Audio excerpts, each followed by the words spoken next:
Almost there. Chapter 25, Naveen.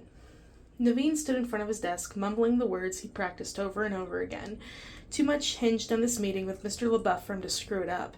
He absently rubbed on the welts on his arms, remnants of the mosquito attack earlier that day. Somehow it felt like a million years ago now. He came to the meal after leaving Congo Square, assuring Tiana and Charlotte that he would clean his wounds as soon as he got there, since the mill was closer than home. And to his surprise, he found John Dugas waiting for him. The man had countered with several uncustomary demands, stipulations that the mill's other customers would never dream of requesting. But Dugas Candy Company would not be an ordinary customer. It was Naveen's job to convince Mr. LaBeouf of that. If he could not, he just might have to give more thought to that invitation from his parents. Naveen glanced over at the missive on his desk. It taunted him, silently insisting that he pick it up and return to the life of luxury he had once lived, asserting that he was a fool to think he could handle anything on his own. But he could do this. He would show Mr. LaBeouf that partnering with the candy company was in the sugar mill's best interest, and maybe even help Mr. LaBeouf notice the contributions of the guys on the floor like Randy, see that they had more to give. Naveen resumed his pacing. He stuck out his hand and engaged in an imaginary handshake. "Thank you for seeing me, Mr. LaBeouf. Have I got a proposal for you?" Naveen shook his head. No, that's all wrong. Not enough enthusiasm. Maybe if I... Naveen, sugar, where are you? Naveen ran out of his office at the sound of that very distinct voice calling his name. A moment later, he saw Charlotte climbing the stairs to the balcony. What, was she wearing trousers? Naveen was so shocked that he could have knocked himself over with a feather.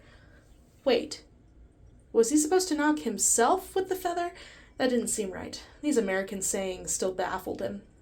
"There you are," Charlotte exclaimed as she made it to the landing. "Charlotte, what are you wearing?" Naveen asked. "Forget about my clothes," she said. "I need you to come with me now." No, I can't," he said. "I have an important meeting with your father." "There is nothing more important than this," Charlotte said. "Then again, I don't know if I should even tell you. She told me not to tell anyone." She wrung her hands together, dismay evident on her worried eyes. "Oh, but I have to, because somebody needs to talk some sense into that girl." "To who? What girl?" "It's Tiana," Charlotte said. "She's in trouble." Panic instantly knotted in his chest. He thought about the picnic, about the look in her eyes when she'd spoken about the strangely aggressive insects. Trouble? Where? What has happened? "That's just it. I'm not even sure. She gave me bits and pieces, but I've known her far too long not to understand when she's not giving me the full story." She began to relay what Tiana had shared with her, but Naveen had a hard time following. Something about her getting involved with a man known for cheating folks around the French Quarter out of their money.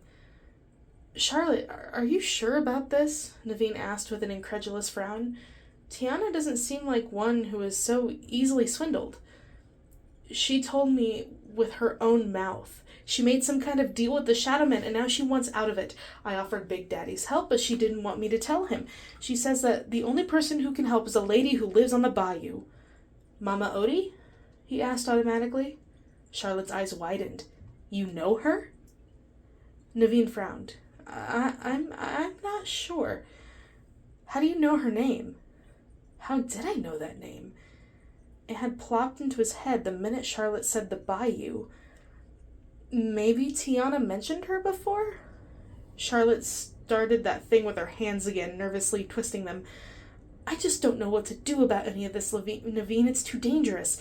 Tiana's talking about renting a boat and going out there on her own, but I can't let her do that. That's why I'm wearing these blasted pants." "So you're going too?"